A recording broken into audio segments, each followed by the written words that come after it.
Matagal nang inaangal ng mga motorista ang mataas na presyo ng produktong petrolyo.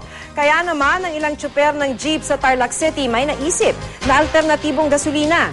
Imbes na diesel ang ikarga, ginagamit nila ngayon ang pinagprituhang mantika. Makibalita tayo kay Jet Arceliana ng GMA Dagupan.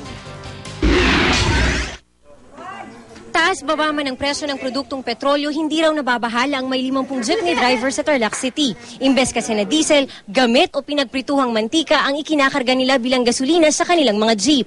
Nangangamoy ulam pa nga ito kahit dumaan na sa fuel line ng sasakyan. Amoy pinagperto na si Charon.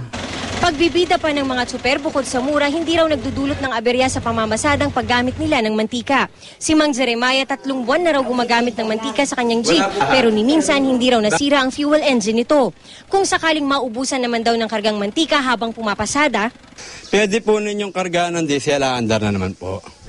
Pwede rin po magsama ang diesel at itong used oil, aandar.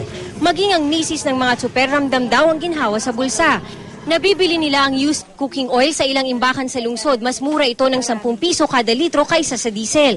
Kaya may dagdag daw na 200 piso sa kanilang kita kada araw. Mas 300 lang ang sobra niya. Nakaka 500 siya. Dahil din sa mantika, nabawasan daw ang pag-alog ng kanilang jeep habang bumabiyahe. Mababawasan po almost 70% yung vibration po ng sakyan. Ang paggamit ng mantika bilang alternatibo sa diesel hindi pa aprobado ng Department of Energy. Ayon naman sa LTFRB Tarlac City, ayos lang naman na gumamit ang mga tsuper ng mantika sa kanilang mga jeep dahil pasado naman ito sa emission test. Pero bahala raw sila kung anong maging epekto nito sa kanilang sasakyan. Jet Arceliana, Nagbabalita, Pilipinas.